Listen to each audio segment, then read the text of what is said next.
It is indeed in tune, and my name is Naledi Mulo. You're tuned to SAFM, South Africa's news and information leader. We're asking the question, is the youth wage subsidy real for us to deal with youth unemployment in South Africa? I think a lot of people will say certainly a step in the right direction, but perhaps we need to look at exactly what happens after you're able to subsidize business for employing young people after that period of 2 years. What then happens to these young people?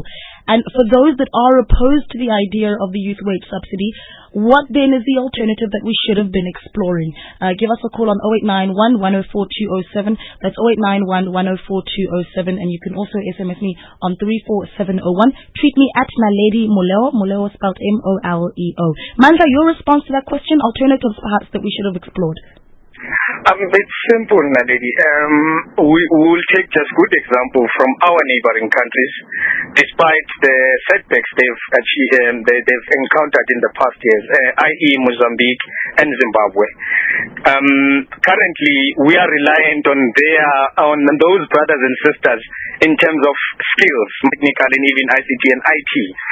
Our country should be moving in a direction whereby they create a situation where skills are developed instead of wanting a youth to be dependent on employment for them to earn a living. Currently, we've seen, we've got learnerships, we've got internships, but they didn't serve a purpose because companies, at the end of the day, go to benefit and claim rebates, tax rebates, and get levies from the teachers. But at the end of the day, there's nothing that is happening for the youth. And also, it's one strategy of the government that is hindering the process of an organized youth labor movement, where you get those young people who are employed are not actually enjoying the benefits of the labor rights enjoyed by those who have experience and stuff. So I think targeted education can be the solution. The money that should be actually incentivizing the companies should be channeled in building more FETs, more universities, so that we can make sure that we have skills. And those skills need to be re-implemented back to the country, and they will create employment and make sure that we have self-reliant young people, other than having young people who are dependent to be given employment instead of creating their own employment. I get the sense, though, that if we start talking about, putting the focus specifically on education, the question is that is something that will take a long time. What do we do then in the meantime when young people are looking for opportunities? Mhlanga? Yes, I actually wanted to jump in there. I think for me the problem is, and I think this is a lot of the opposition to the bill in itself has been that the one thing, the one common argument is that you're going to push out older workers, which doesn't necessarily have any truth to it.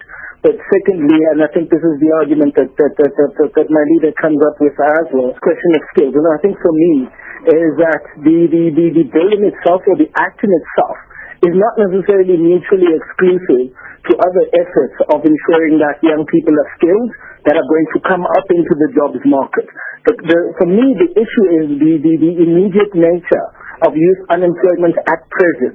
Young people who are able to work, young people, who are at the working age, young people who have the requisite skills, because some of them have the requisite skills, young people who are employable, young people who are seeking employment but cannot find any employment. And I think this tax incentive for me creates that initial access into that market. Now, the question of upward mobility is something that we can argue as well within those companies, Naledi, but I do think that the initial access obviously is something that we need to look at, and it's something that we need to applaud for the tax incentive in itself. The other question that for me is the upward mobility of those young people, and I think the Tax Incentive Act doesn't really speak to what happens to those young people once they leave.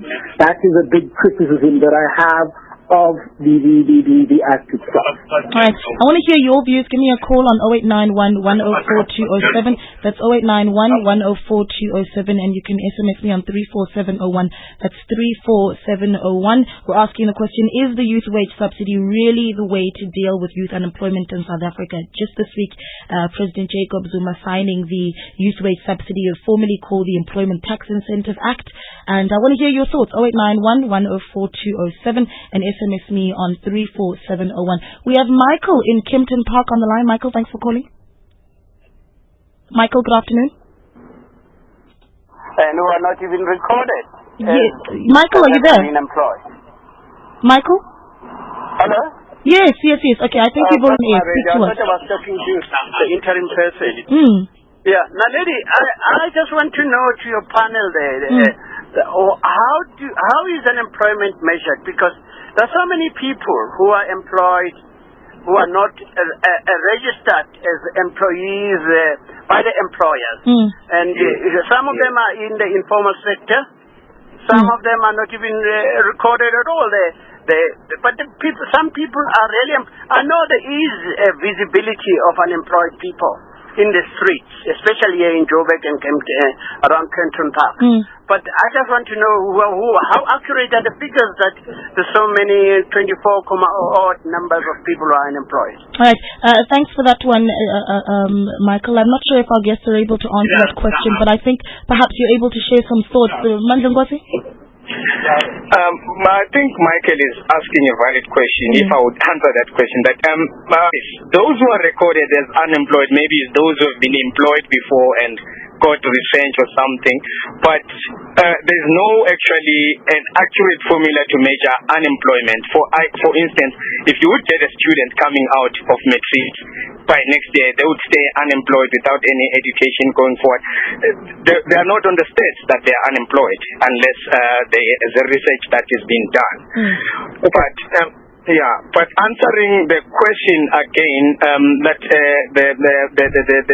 my fellow panelist has actually touched with regards to the possibility of a youth wage subsidy having to add within the skill pool that we already have in our country. Right. I think it becomes very difficult for us to conclude that, because we've had the internships, we've had the learnerships, where companies were actually sort of incentivized in giving them the need to reclaim and reimburse what they've already spent. But still in the country, we're still sitting with the same problem of youth unemployment, of which it shows that the government cannot actually leave the creation of employment at the hands of the private sector, because the private sector is only here to make profits, not to develop the country. Just to look at some of the views that have been shared by various trade unions on this matter, and not just trade unions but also the likes of Equal Education that spoke out quite publicly about their feelings and their 10 concerns, to be specific, with the youth wage subsidy. And one of their biggest ones was that there is a danger perhaps that the subsidy can cause displacement of existing workers and really substitute and take out those that are already skilled and pull it and put in young people just to make use of that incentive. And I want to hear your thoughts on that, Mhlanga. But first, Africa has called in PE. Africa, thanks for calling. Thank you for taking my call. What I wanted to contribute is saying that most instances when we have people debating issues like this, they often do not actually listen to the voice of those who are unemployed. Though they arrogate themselves and speak on behalf of the unemployed. We're talking about increasing the number of EFTs. We're talking about long-term vision. It's very good, it's wonderful. That doesn't necessarily mean the existing EFTs are already saturated with the learners. If you ask a typical unemployed young person on the street, do you want to go and do artisan training for 4 years, or do you need employment? Certainly, it's households that is led by young persons unemployed for years. And so we shouldn't necessarily think that one solution fits all. I think this one is one of the solutions that the government is engaged in. We shouldn't miss it. It's a very important solution. We can't say it's unnecessary because we're speaking from our own privileged position. There's people who say that most of them are employed. They may read nice books, but they are already privileged. Those who sit on the side of the street, if you ask their opinion, if you want kind of a job with some type of income, not perfect, they probably would say yes to that. No, so true. Thanks for that, Africa. Thanks for calling in 0891 104 207 if you'd also like to share your thoughts with us. Mhlanga, I hear you agreeing with some of the points that Africa's making. Yes, I think Africa sort of re-emphasizes my point that the question of unemployment is not one that will have one bad solution to it. I think it's all these measures are not mutually exclusive. And I think for me, more importantly, there needs to be synergies, more synergies actually between the learnerships that Mhlanganisi highlights, the internships that he highlights as well, and the fact that people need that immediate relief, Naledi. And I think Africa also mentions a very important point, that we speak from a position of relative privilege when we say, no, but these aren't jobs good enough for people. But Tina, that speak are people that are employed. So that initial breakthrough for those young, especially young people who haven't been working for 15 to 20 years, that initial breakthrough means that there's some sort of income going into that person. But more importantly, the question of exploitation that you asked earlier is an important one, Naledi, and I think for me those were also my concerns is how do we ensure that older people are not pushed out of the job market, because that would be very counterproductive to what it is that we're trying to achieve. And then for me, the one thing that we need to look at are the stricter measures. So governments, when they speak, they're very cryptic about it, but when they speak, they say there are measures in place that will ensure that people are not pushed out because of age and because of tax concessions. I'm still to hear what these measures are, and I'd like to engage governments around what these measures are to ensure that the jobs are protected in the first place.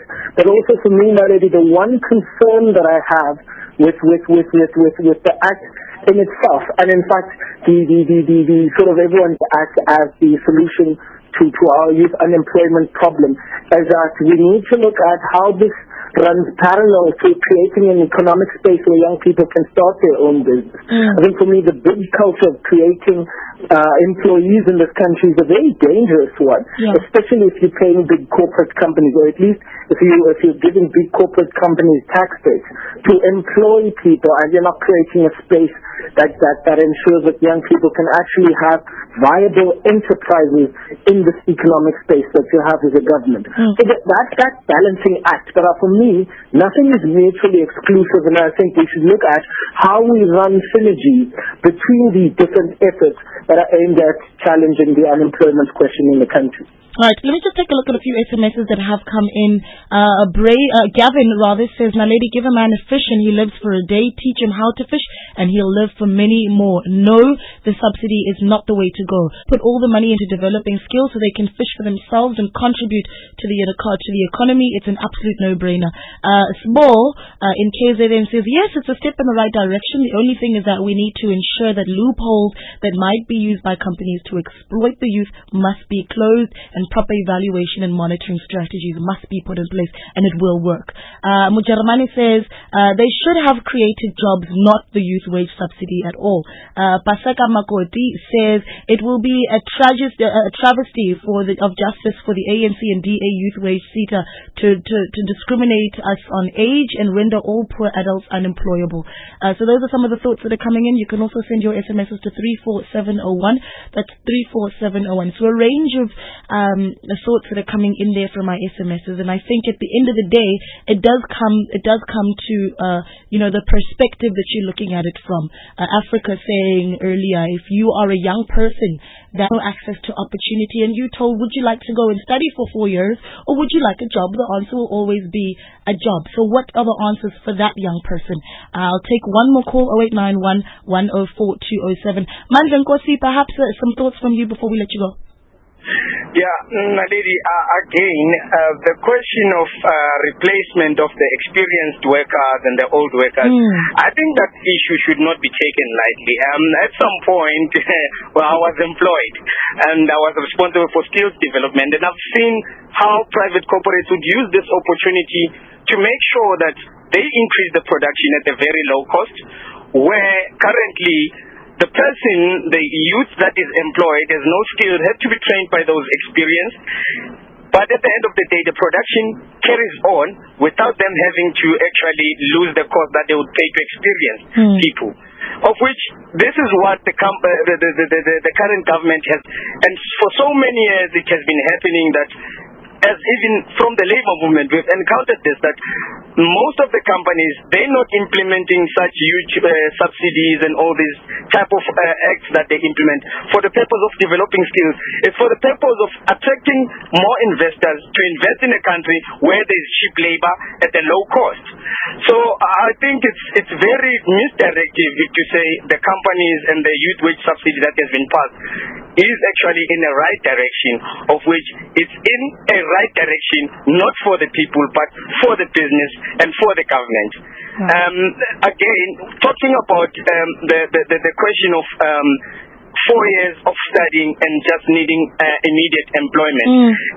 That's a serious question, and we need to be asking ourselves as a country that are we actually enjoying the desperation of the young people in an extent that would discourage to actually go and study and acquire skills than for them to get quick employment and get quick cash. At the end of the day, we're left without any skills in the country. Yeah, it's a tough one. It really, really is a tough one. Mhlanganisi, President of SARO, absolute pleasure speaking to you. I'm going to continue with you, Mhlanga. Just one more question, but first, let me just introduce into the discussion Sihle Zondi, who is Executive Director of Youth Zone 24. Now, Youth Zone 24 does absolutely amazing work, really helping young people to develop their business and also not only to start a business but to also make sure that business is one that thrives and survives for quite a while. Sita, thank you so much for joining us. Thank you very much, Kevin. Well, let's talk about perhaps, we're talking about the youth wage subsidy, your thoughts on whether or not it's the right way to go. But more than anything, should all of that effort not have been rather invested in starting to encourage young people to be entrepreneurs? Thank you very much. I think challenges when we find that a state is pandemonium, as I think South Africa has been heading for quite a while. And, the youth wage subsidy has been upon the for quite a while. But it seems that the Honorable Jacob Zuma decided to actually make this into law now, regardless of the other forces that were against it. And I think it's showing that he actually came to a realization that if such a measure isn't taken, of course you're going to get worse. Because let's just go back to practicality. If there's a certain hole and it's just getting deeper and deeper, on the day that you do try to fill it, it's going to take you more energy, more resources, etc.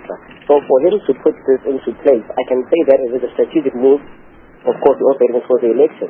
But I think that he realized that let us rather do this little bit which will help even maybe less than 5% than just to sit back and say we're looking for this wonderful something that will come from the heavens to turn all this around. Because as a person who's working with the youth on a day-to-day basis, you actually find that we have actually reached exploration and maybe some even not having confidence in the state and the bureaucracy and everything. So there came a time when Zuma had to actually say, let us take action and put this into place. Whether it's going to heed the objective that we seek, we do not know. But in pandemonium, we have to do something, and hence so that our state can see that we're moving forward and progressively. All right. Well, wonderful speaking to you, Sita. I'm going to continue with you because I want to know a little bit more about the work that Youth Zone 24 does. But let's get closing thoughts from Mhlanga. Hello, ma'am. Closing thoughts from you, sir. Yes. I think challenge, Naledi, and I think, and maybe this is where government has been struggling a little, is in communicating the youth wage subsidy and subsequently the Tax Incentive Act as one sort of messiah of youth unemployment. I think that's the biggest challenge that government is facing right now, because that is not the case. Approaching the youth unemployment question is a multifaceted situation where we need to look at how do we create a situation for existing organizations to take young people into the spaces, give young people requisite experience, which is one of the biggest challenges for young people who are unemployed, the requisite experience in these entry-level jobs. How do we then, parallel to that process, ensure that we create a space, an economic space where young people can participate independently as business owners to, at some stage, be able to be incentivized to hire their peers as well. I think that's the challenge that government has, and I think for me it's a multifaceted situation that we need to look at, and these things are not mutually exclusive. So the Tax Incentive Act is a good thing, although I have my reservations in terms of incentivizing big business in the first place, who the industries. The question is how to counter that and ensuring that young people are created for a space where they can exist with their independent entities, thus empowering those young people. But also, how do we then deal with the conundrum of choosing employment rather than skill because of the desperation question? So there are these three facets that we need to look at. I don't think they are mutually exclusive, Naledi. I do think that this Tax Incentive Act is one step. Now we need to look at the two other steps that address the question. But I do think that that three-pronged approach is the approach that we'll be using going forward. All right. Mhlanga, thank you so much for speaking to us. That's Mhlanganisi Madlongolane, youth Thank you very much. activist for Activate Change Drivers and also organizer for Inkulu Freigate. Always great chatting with you.